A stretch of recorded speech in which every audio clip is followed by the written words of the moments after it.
the problem with short-term rentals is everyone's like, oh, I'm going to just buy this house and I'm going to put furniture in it. They forget, like, you have to upgrade everything. You have to upgrade the plumbing. You have to put new toilets in. And all those things cost a lot of money. So you're upside down to start. And then you got to start making the money back. So it's not an easy business to get up and running. You found the Real Estate Law Podcast. Because real estate is more than just pretty pictures, and law goes well beyond the paperwork and courtroom arguments. If you're a real estate professional or looking to build real estate expertise, then welcome to the conversation and discover more at realestatelawpodcast.com. Hello. It's the Real Estate Law Podcast. Jason Muth here with attorney broker Rory Gill from Next Home Titletown Real Estate and Urban Village Legal. And Rory, we have another short-term rental conversation today with one of the big players in one of the biggest short-term rental markets in the country, that is Las Vegas. Rory, what do you think about this conversation? I know you in particular must be very excited about this conversation because we get to hop right into short-term rentals. That's the center of your world. And we get to talk about a different market, something that's very, very different from New England, and with properties that are very different from the ones that we operate. So Right. I'm looking forward to hear how that all plays out.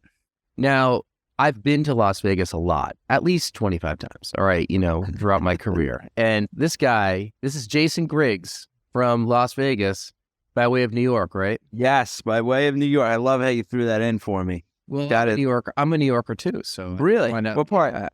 I'm from Rockland County, New York. Okay, upstate. Love it. That's where my mom's from. I love how you call it upstate, which means that you're from New York City, right? No, Long Island. Long Island. Okay. Yeah. All right. Well, so in New York, everything north of New York City, if you live in New York City, that's upstate. So Yonkers, 100%. Yep. Yonkers is upstate, and it's the Upstate. most southern tip of Westchester County. I love it. Yep. The way I grew up, man. That's the way we roll with it. Yeah, but you're out on the island. So are you Mets and Jets like a lot of Long Islanders? I'm actually a Cowboys fan, but I'm a big Yankee fan.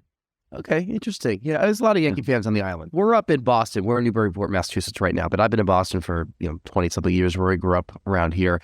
And people up here don't understand how the New York sports teams have such a divide in the area. Like, if you're a Yankees fan, you are not a Mets fan. If you're a Giants fan, you're not a Jets fan. And people don't get that up here because, it's pretty diehard. But Vegas has some good pro sports going on now. You got Man, it exploded, which was really cool. I've been out here 13 years, and I'm a huge sports fan. I coach lacrosse out here.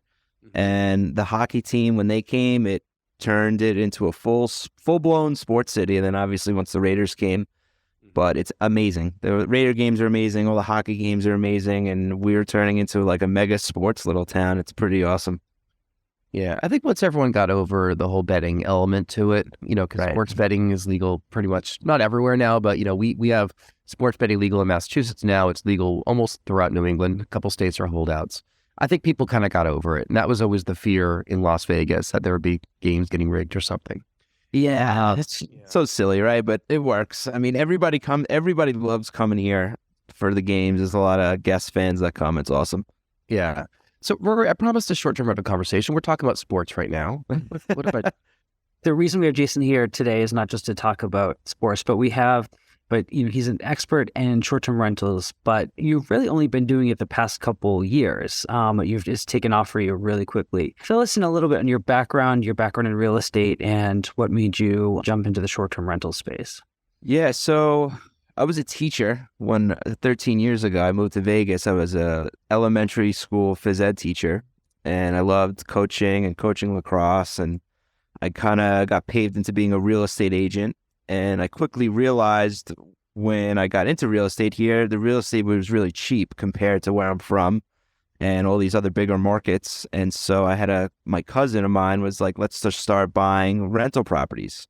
And this is 8-9 years ago. And so we just started buying little 3-2 rental properties in Henderson near the good public school. And we saw that it was a really good rental market, and it still is. And as time went on, I just started buying, my long-term rentals. And then I had a mentor of mine, Sean Cunningham, who was a big property manager in this town. He's like, look, I know you love long-term rentals, but I got to get you involved in short-term rentals. These things are pumping. They're making big money. And I heard about the rules and the laws and all these different, kind of challenges that go on here. in our city. But once he showed me it, I was hooked because I love long-term rentals. And so these are just like rentals on steroids. So that's kind of how I got involved in it. And the real reason why I got involved in it, because I had so many people that were wanting to visit. And I saw like a real niche. There's only like 2 big hotels here in Henderson, and Henderson's big. And I was like, so many people need to stay in Henderson, whether it be for hockey or lacrosse or soccer or whatever. They just want to come and go to the strip. And I was like, I need to build out some really good rental properties for the short term people who want to come. And that's how I started. So tell me about your guest avatar. Is it the same across all your properties, or do you kind of cater to different audiences? It was not what I thought. It's a good question. I thought it was going to be all bachelor parties and all these different things, but I would say it's only like 40% of that. It's a lot of family reunions. It's a lot of soccer tournaments. It's a lot of sports events. It's a lot of people come and they do these conventions, a lot of those. I've been renting out a lot to the Formula One employees that have to stay here for 3, 4, 5 months to build out the project. Amazon moved here. So it's way different than when I first thought of what it was going to be like. Yeah, sometimes you just kind of have to figure that out once you launch. I mean, you should launch with a guest avatar. So if you launched with bachelor parties in mind, it's good because you pick a direction, you pick your decor and your messaging and, your copy for your listing and everything with that in mind.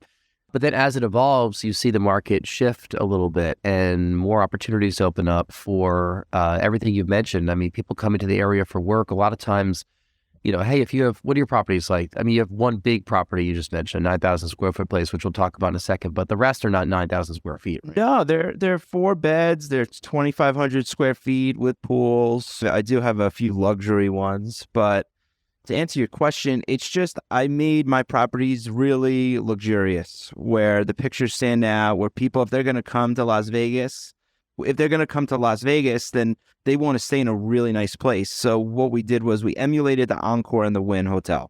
If you go to the Encore and the Wynn Hotel, it's 5-star, it's 5 diamond, it's beautiful. You come in, it smells good. It just feels like a really nice place to want to stay and live. And that's kind of what we did. So a place like standard 2,500 square foot property, right, that looks similar to the Encore or Wynn, what are you putting into it when you take ownership of the property? Like, what's your budget like on average for a renovation? We want to stay this is the biggest problem with short-term rentals is people overspend on the rehab and they overspend on the furniture. Mm-hmm. So every property is different. On a regular 4-3 with a pool, we want to budget around $50,000 for construction and furnishing. I have my costs are around 20 to 25 to furnish an entire house, and that's kind of being strategic and going and using things like Craigslist and Facebook Marketplace, getting newer stuff that's been used a little bit. And because you don't want to go buy all the furniture, right, and go put that in because it's going to get ruined, it's going to get worked, it's going to get beat up a little bit, and then you're going to obviously have to replace it at a point. You got to be really smart with your budget. Amount you gave actually struck me as relatively low. We were just furnishing kind of a lake house in New Hampshire, and the costs of that have been out of control to furnish it from scratch. So you said that you look at places like Craigslist and Facebook Marketplaces, but does that turn into a full-time job in its own right, designing and finding furniture? It does. And now you got to delegate that. So you got to hire somebody. We've found a few designers who will kind of work with us, and it's been cool kind of having a good social media following. It's kind of like a win-win. So they'll give us a discount on doing the work for us, and we'll promote them that they designed our property. Yeah. What are the design fees like? Is it a percentage of what they spend? Like 20, 25% or something? I'm doing one now. It's a 5-bedroom house, and they are charging me $5,000 to set up fee. So she's picking out all the furniture. She's going to the house, opening all the boxes, setting it all up, and then whatever I spend. But I will say this, things are a lot cheaper here than where we're from.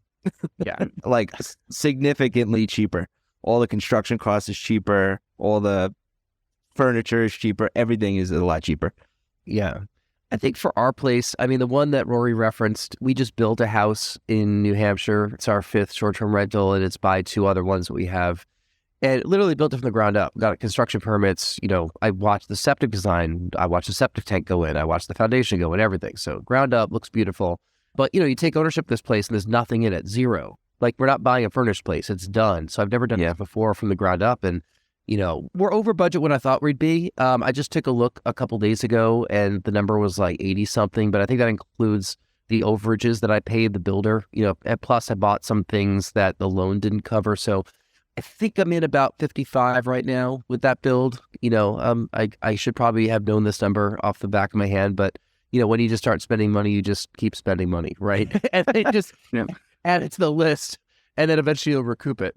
You know what I found a more strategic, less stressful strategy is I go after them, the furnished ones, the ones that are already all done. Yeah. Doing it like that, or finding somebody who is just really good at dialing in a house for you, because I did one from scratch. I did two. Actually, I did three, and I hate all three of them. I would never do it again. And, we'll get into my big one, but it's just a complete headache. Because the problem with short-term rentals is everyone's like, oh, I'm going to just buy this house and I'm going to put furniture in it. They forget, like, you have to upgrade everything. You have to upgrade the plumbing. You have to put new toilets in. And all those things cost a lot of money. So you're upside down to start. And then you got to start making the money back. So it's not an easy business to get up and running. I mean, it looks easy on social media, doesn't it? Looks easy, man. But it's not. Yeah, I'll be the first one to tell you. I think what we're lucky we got into this in 2016. So we started stacking properties up over the years. While I was still working full time, and did one a year or so. We didn't scale up as quickly as you did over the past 2 years, but finally the first couple ones that we did, they start actually becoming cash flow positive. Not the first year. If you could do it the first year, great. But whenever people get into it, I tell them your first year is learning. Just cover your costs if you can. Don't expect that you're going to make a lot of money on this property this very first year, but you'll pay down some mortgage, you'll have tax benefits. It'll appreciate in value, and you'll learn a lot, and then you'll be able to charge more the next year. And then, you'll eventually, what you put into it, you'll be able to pull all that money out and you'll own this asset. And that's kind of where we are with the first couple properties. The second one appreciated a ton. And then the fourth one we did buy was furnished, right? So we did just what you were describing. It was a fully furnished place. We took ownership of that one. And that's cost a lot less. I think we probably spent 10 to 15,000 on supply. A lot of it was supplies, right? So you got to cover the cost of sheets and towels and. Mm-hmm. And that's I call that a sneaky cost, right? It's like towels can't be expensive, and then you spend $600 in towels, and you're like, whoa, towels are expensive. Yeah, whether you're buying it from Target or a super fancy company, we've been buying a lot of our stuff through Minoan. Do you work with that company? No, they're like a host GPO type buying service. I think is. I'm gonna write this down now. How do you spell it? Minoan. I'll send you my affiliate link. I know the owner. Okay. I was in a swimming pool with him back in September, and then I just saw him last week at a conference. So yeah, the great guys. You can get good discounts off of products. We buy all of our sheets and towels through Parachute right now. We get 30% off everything. Yeah, I just got Crate and Barrel, Pottery Barn, that kind of stuff. They usually offer 20-30% off the prices that you'd pay retail. Polywood, lots of good products there. But go check them out. It's a good company. They've been on the podcast as well. Let's do it. Yeah. Shout them out. Anyway, we could save a couple bucks. We're always looking to do that. But yeah, sneaky costs. I've never heard that term. I love that. Oh yeah, sneaky is definitely the right word for it, right? Because again, people think it's so easy, like a toaster oven. Oh, it's $50. No, toaster ovens are $150 now. Yeah, and it just adds up. Rory, I don't even think you want to know what my linens have cost over the past 12 months. No, I just see linens everywhere. They just kind of keep showing up and they're delivered every day. But, and I can only imagine what it's like with a 9,000 square foot property. So I kind of want to jump into that property too, because that one obviously stands out. Tell us about the property. Tell us what it was like to furnish that one. And then what's it like to run such a large single unit? So when we saw this property, we knew it was going to be a huge project. It's a 9,000 square foot mansion. There's a big main house, and then there's actually a second house on property with a casita with 2 bedrooms there. So it's a total of 8 bedrooms. It's just an absolute monster. And it's got a full basketball court, volleyball court, pool. It just has literally everything. You do not need to leave this resort. We call it a resort. And we just went all in with it. We bought it for 1.4 million. We put around 280,000 into this thing. So we fully remodeled it with the intention of it being like the biggest, baddest Airbnb in Vegas and Henderson. And what we saw when we were doing it was there was no competition. There was no house remotely this size. And so when we released it, it got a lot of pop. We got a lot of attention on it because there's no houses in anywhere in the area within 30 minutes of us that can hold, 16 to 20 people. And we've done some events. We've had 50 to 100 people at our house, and it doesn't even put a dent. That's how big it is. So when people come, that's kind of like the feedback we get is this house is so unique. It's so cool. You could have so much fun at it. And that's the real goal we were going for, was we want to make it the most fun house in Las Vegas. Said one thing in there, there really were no comps for it in the area. How do you start setting rates for something like that when you don't have competition to follow? It's a great question. I actually get asked that a lot. We kind of we took a shot in the dark, but I knew deep down, I was like, this house is so unique and cool and rare. And we just set a price of $2,500 a night. And we were like, look, we're not going to go lower than this number. It's unique and people are going to have to pay for unique. And if you do the math, 15 people, 20 people, $2,500 a night, it's not that expensive per person.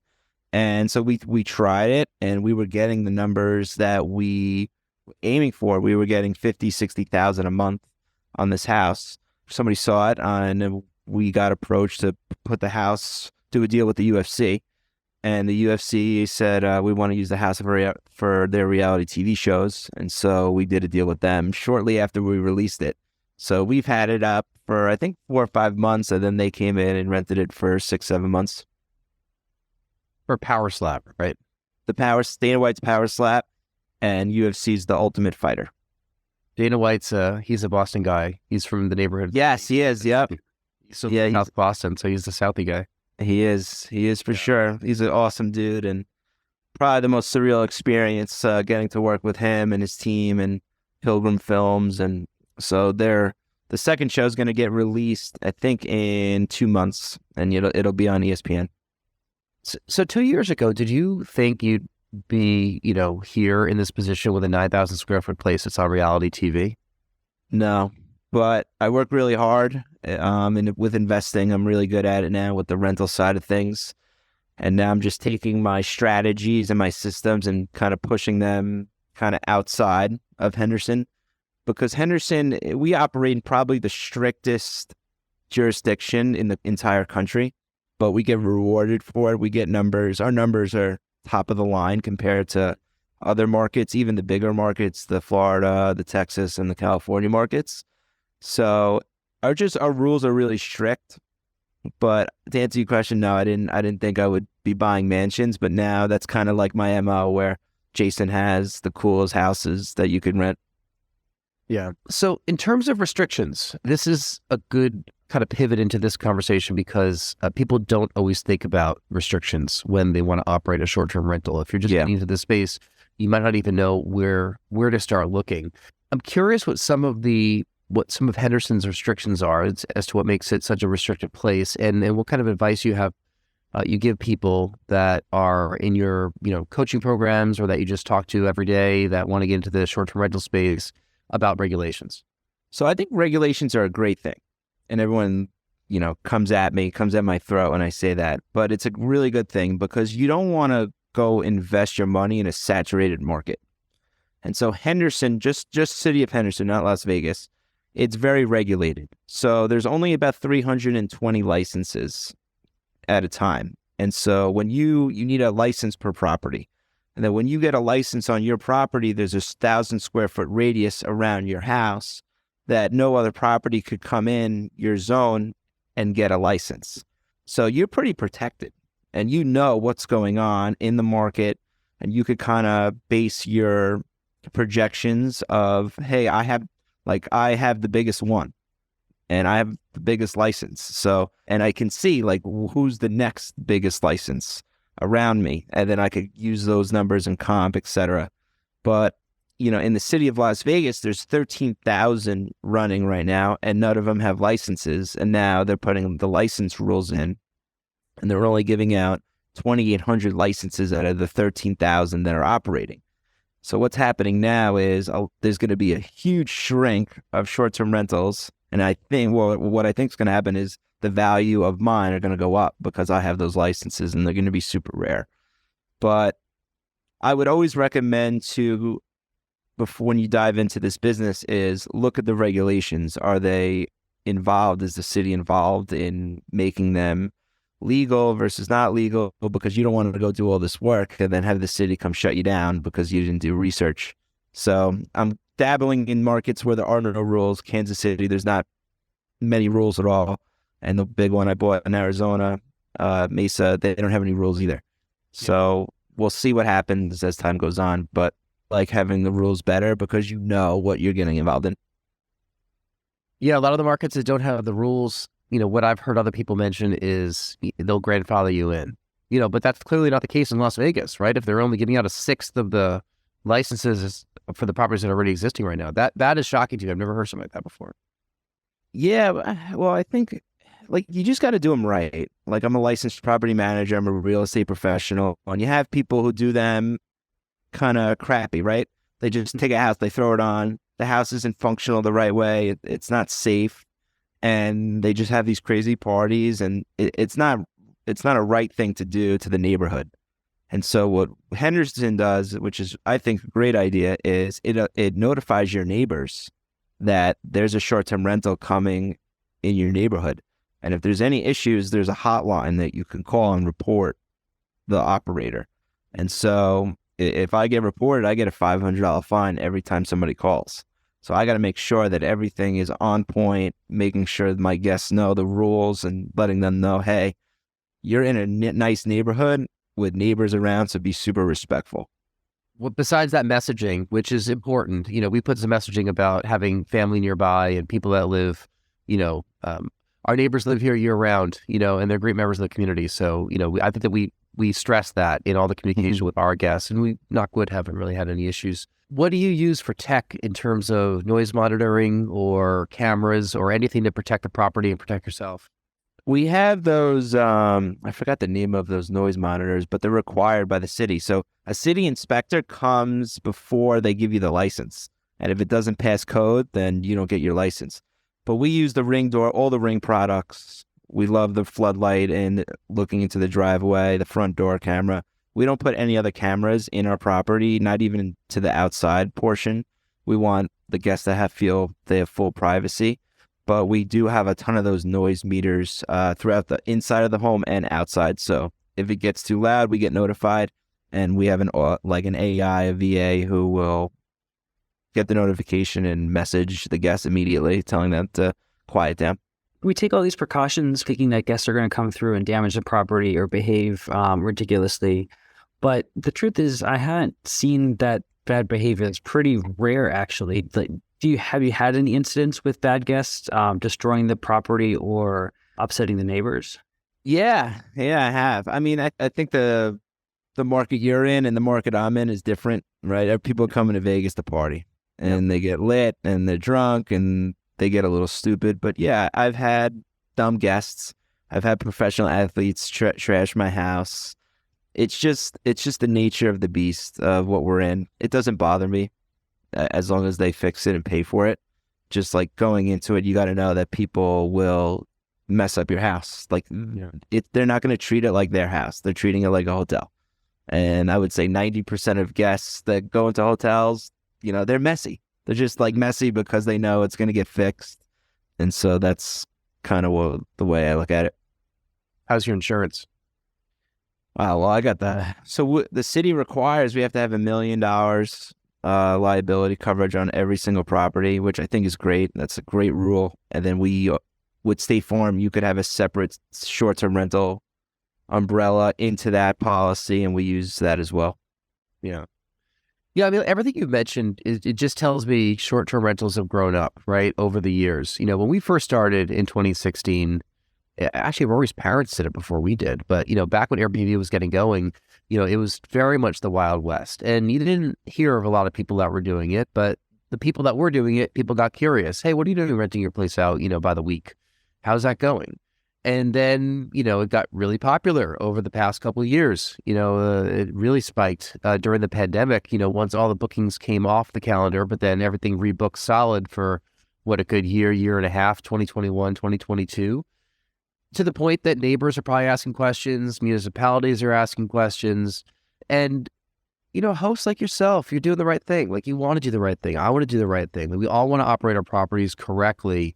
And, everyone hears the bad stories in the news of the party that trashed the place, or, when Airbnb puts out a new policy, it always seems like it's against hosts. It's in the favor of the guest because it's a bad thing that happened. But comment on kind of the direction of where things are headed for short-term rentals. Are you optimistic that we have not reached our peak just yet? Where do you see this heading this year into next? I do think eventually every city will create a policy, because it is a great moneymaker for the city.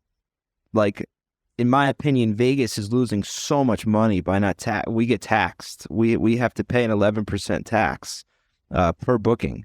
And so we charge the guests that tax. And so for the city of Las Vegas, I mean, it's the number one tourist city in the world. And if you like kind of embrace this business, more people will come, because every hotel is sold out anyway. So why not give options to have people come to our city? And I'm seeing like different types of cities kind of like popping up, like weird, like Joshua Tree. Like, you would never think, like, Joshua Tree is in the middle of freaking nowhere. Like, there is nothing to do there, and it's popular. And so these trendy little cool places, I think it's more fun for the guests, because now they could kind of they could go and kind of maneuver around the country and say, hey, I want to go check out this place in the middle of nowhere and rent a tent that's like a house. And so, I don't know, to answer your question, I think it's going to get more and more unique. I think it's going to get more adaptable. I think it's going to be more common. I hope it doesn't get too saturated, but it's a hard business to run. So I'm not too worried about it, because not too many people can operate it. It takes a lot of manpower and work, and a lot of people are lazy, so they won't do it. Yeah. It looks so easy on the surface, but the conference I went to last week was the STR Wealth Conference. How was that? Excellent. It's great. I'm in one of those guys' mastermind groups. I'm in Mike Sojourn's mastermind, but Mike and Bill put it on.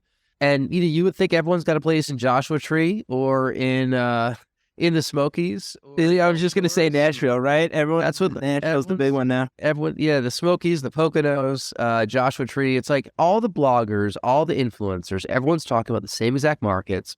I kind of found my own little New England contingency when I went there. And, I knew a bunch of the people there because of the mastermind and other conferences I've been to.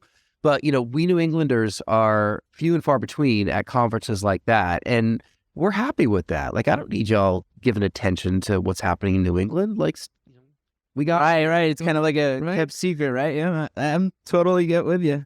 Did anybody bring up Vegas at all? I didn't hear. I mean, I'm sure there were 1,000 people there, right? I didn't talk to 1,000 of them, but like, we weren't really talking Vegas that much. But it was an excellent conference. So they put on a great conference. They had, talking about digital marketing, talking about insurance, legal issues, design. So everything you're talking about making your properties unique. That was a huge theme throughout the entire conference, and they were showcasing some of the experiential rooms that have been done. The murals, the wallpaper, the things that make the photos pop. Just things that will set a property apart from just a standard, 4-3 or 3-2 place in a random suburb that suddenly somebody bought and wanted to make it into an Airbnb and they shouldn't have. Right. But yeah, no, it was a good one. You should attend next year. They're actually expanding. I've been trying to speak at it. I do a lot of speakings. Oh yeah, for short term. Yeah, and I don't know, not to toot my own horn too much, but I feel like what we're doing is really unique, and the city that I operate in is really unique. And so when people kind of listen to me and kind of what I do, they're like, "Oh, come talk about that because it's different." Yeah, and that's why I asked you. Like, the rules here are just nuts. It's like really hard to operate here. And other people just do it and they're like, wow, we have no rules. It's great. We have no rules. And I can't believe you have rules. And so I'm going to try and get in there next year. I will introduce you to Mike, who's one of the people putting it on. Next year, they have like 3,000 or 4,000 people that are going. They're switching venues, and they have Damon John as like the keynote. Oh, that's awesome. From Shark Tank. So, and they actually are pledging to have new speakers at the next conference. I think the past couple of conferences they've done, it's been kind of the same faces on stage, and they're good faces, but they could probably use some fresh blood in there. So I'll that would be great. I can't guarantee he'll launch you on stage, but at least say, you know what, I can't get you the job, but I can get you the intro. What I say is I say I got the biggest, baddest short-term rental in the country. And then they're like, yeah. And then I show it to them. They're like, oh, okay. Well, they're like, all right, well, you weren't lying. I do want to make sure we put a link to that property in the show notes here. So, make sure you send that over to me. But I'll shoot that over to you for sure. Yeah. And then if you guys ever come to Vegas, I'd be happy to let you guys use it and check it out. Wow. Look at that. We'll bring all of our Ultimate Fighter fans. Our Do it, friends. man. Yeah, I'm a wrestling guy though, so I like the pro wrestling instead. Let's get to our final questions, and then we can have you tell everybody where they can learn more about you. We ask these of all of our guests that come on the podcast. Really simple questions just to tie things up and get to know you a little bit better. First question: if you can get on stage for a half hour and talk about anything in the world, like maybe at next year's Short-Term Wealth Conference, what would that be? I have a real passion for giving back. And so I coach lacrosse here, and I absolutely love coaching and giving back to the community. And by doing that for years, for no pay and just out of enjoyment, it's really helped me succeed in business. And I've gotten great opportunities from the parents of the kids that I coach because I give back. And now, using that level up, and I work for one of the parents of the kids that I coach, and he's given me like a plethora of opportunities to better my life through real estate. And I could go talk about that for a long time. Yeah, that's awesome. Yeah, giving back is a good part of this business. Once you reach that level that you can give back time-wise or money-wise, it's good that you do. I did it without the money. It came later. Second question we have, tell us something that happened early in your life or career that impacts the way that you're working today. Both of my parents were teachers growing up, and I saw kind of the way they lived and kind of some of the things they instilled in me, and I didn't love it. I didn't want to live paycheck to paycheck. I didn't want to, my mom would always say, you could be a teacher and get the summers off. I always had like this entrepreneurial mindset. And so I think that really played a big factor in it I see a lot of people do the opposite. They just kind of fall into the path of their parents and where they grew up. And I did something totally different. I moved to Vegas when I was 21 by myself. And so I think that really triggered something in my brain to just go for it and do something different. Yeah. And you started as a teacher, and then I kind of did go into that path, and then I hated it. I just didn't see growth and potential in my life. And I was like, you know what, I'm going to do something different. And I'm glad I did. Final question. Tell us something that you're listening to or watching or reading these days. I watch all of Pace Morby's stuff. He's really the only guy. I'm not a big rah-rah guy. I don't really follow those motivational speakers, but I think what Pace puts out is the best on the entire planet. I buy a lot of properties with creative financing. It's the best way to buy real estate. Don't need loans. You could get them for a substantial amount of money off. And so I've bought 6 creative finance deals this year. My goal was 5, and it's only March something, and I bought 6 of them.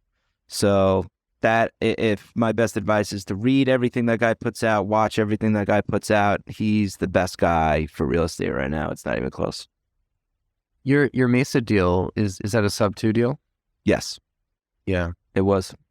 Not to open up the conversation again, but really quickly, can you tell the audience what is a sub-2 deal? Like, what does that mean?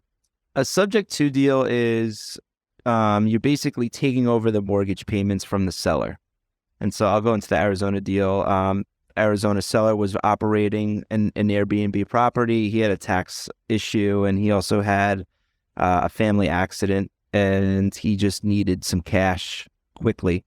And so I gave him a good amount of cash, and I just took over his payments, and he deeded me over the property. And so I'm into that property. It was a $1.1 million dollar house. I put $150,000 down, and it's a really good investment. But the main reason why I bought that was to use it for myself. But it is going to turn into a really good investment. And interestingly, with a sub-2 deal, if you're taking over the mortgage, and Rory, maybe you know the answer to this, but we've done a couple DSCR loans where we're technically not supposed to occupy the property. Right? Yeah. We're allowed to go there if we have maintenance days and everything, and we're not going to do a DSCR loan at a high rate and then go stay there for like 5 months during the high season, right? That would be stupid. But in a sub-2 deal, not that you're going to move to Mesa, but are you allowed to use it freely, or do the days you're there become maintenance days somehow? Yeah, no, I could do whatever. It's my house. Yeah. Just because the mortgage is in somebody else's name, you could do whatever you want with it. That's the best part about creative finance. You could structure it however you want. And so this deal was, I would say, it was up there with one of the trickiest deals I've ever done. It took a long time. It took a few lawyers involved. It took, because we did a hybrid, and we were financing him the equity that he has too. But it all worked out. It was just like a war of just going at the bat every day and getting it done. But we got it done. We got it done last week, Friday. Awesome.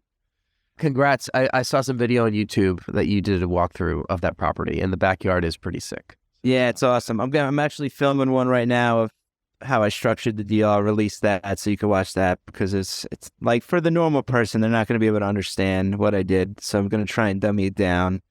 But if anybody's listening, creative finance is the greatest thing that I've ever learned in my whole life, and it's not even close. So learn it, go on Pace's free YouTube, and watch as many videos as you can, because as we go, kind of going into a little bit of a downturn, slower cycle with the market, you're going to see a lot more people who are hurting or just not in a good space financially.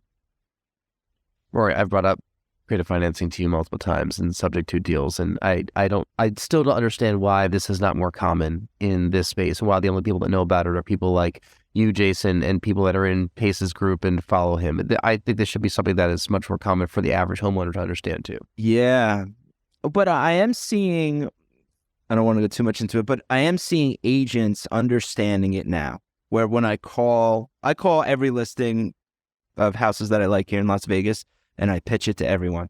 Hey, would you sell or do an owner will carry? They're like, well, what's the benefit to them? I'll give them more money. They're guaranteed more money. And they're like, well, I want to get paid. You could get paid. I'll make sure you get paid. I'll pay your fee. And then they're like, oh, okay, great. Let's do it. So it is being more, it's going to be more common. It's only common in kind of,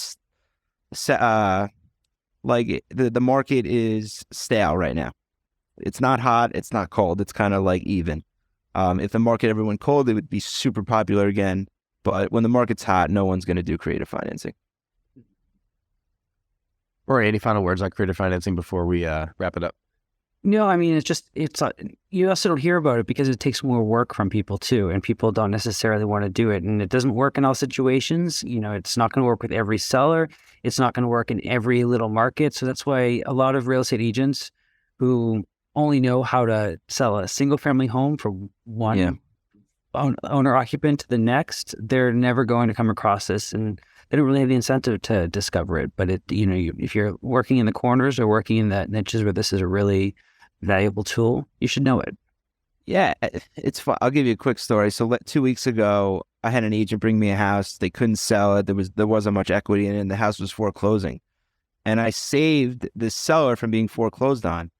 And I just did the deal because I do a lot of them. And by the end, the seller was like tearing up on the phone, thanking me, because he was about to have his world flipped upside down over a $17,000 lien that he couldn't get out of. And I helped him with that. And now he could go move and do whatever he wants to do next. But could you imagine, you can't pay your mortgage. There's no educated people out there to help them. If you get your credit screwed up, you can't even go rent another apartment. And this guy would have been screwed all the way around. So it is a good thing to know, and you are helping a lot of people, and that's what Pace does too. Yeah, it doesn't sound predatory at all. In fact, it is win-win, because you're coming in there, It's a huge win. solving their problem. So being the educator that you are, Jason, you have you have some kind of course or mentoring program that Yeah. So I got out of teaching. Now I'm getting back into it. I educate a lot of realtors and kind of beginners of just to start investing in rental properties. Not a flipper, never be a flipper. And then I do the short-term rental education. So my website is winwithairbnb.com. I'll help you find a market to invest in. I'll help you show the systems that I use. If you want to manage it yourself or you want to hire property managers, and it's working. A lot of people are kind of relating to me because I'm not some huge business guy. I was a regular teacher, blue collar worker, and kind of got into this entrepreneurial world. And so it's really cool to see my students and friends kind of follow in the footsteps. Awesome. We'll put that in the show notes. Rory, where can people get a hold of you? People could find me either at my real estate brokerage, Next Home Titletown, that's nexthometitletown.com, or my law practice, Urban Village Legal, urbanvillagelegal.com.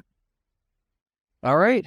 Well, that's another great episode. I can't wait to see this property. I actually have not seen the 9,000 square foot place. So once I get that link, I'll make sure that's in the show notes, but I'm going to check that one out. Shoot me a text. Actually, I'll email it to you. We did this really cool promo video for it, and I will send it over to you. Awesome. Yeah. And next time we're in Vegas, we will come say hi. Maybe I'll see you on stage next year at the STR World. Yeah, please. I would love to speak at that event. I'm not a big event goer. I'll go if I speak because I feel like it's so much better networking and when you're talking about it. So please, that would be great. Yeah, heck, when you're on the stage, everyone wants to come up and talk to you. When you're not on the stage, you gotta ply your craft and work the crowd. Yeah, I don't know. I like going and speaking. I feel like I'm getting better at it, and I can't sit still. So I can't go and just sit and listen to 5 speakers in a row. So let's say a luxury property panel or something along that line. I don't know. But again, this is not my conference. I'll do it for free, whatever you could do to get me in there. Edit that part out just in case you have to work out a fee. Well, that's it. Thanks again for listening to the Real Estate Law Podcast. If you enjoyed this episode, I really hope you give us a great review or a 5-star review. We love those. It helps more people hear the podcast and it expands the reach of this so more people can learn from great guests like Jason. So, Jason, thanks so much for being here. Thank you, guys. Best of luck with the podcast. See you soon. Thank you, guys. Bye. This has been the Real Estate Law Podcast. Because real estate is more than just pretty pictures, and law goes well beyond the paperwork and courtroom arguments. We're powered by Next Home Titletown, Greater Boston's progressive real estate brokerage. More at nexthometitletown.com. And Urban Village Legal, Massachusetts Real Estate Council, serving savvy property owners, lenders, and investors. More at urbanvillagelegal.com. Today's conversation was not legal advice, but we hope you found it entertaining and informative. Discover more at realestatelawpodcast.com. Thank you for listening.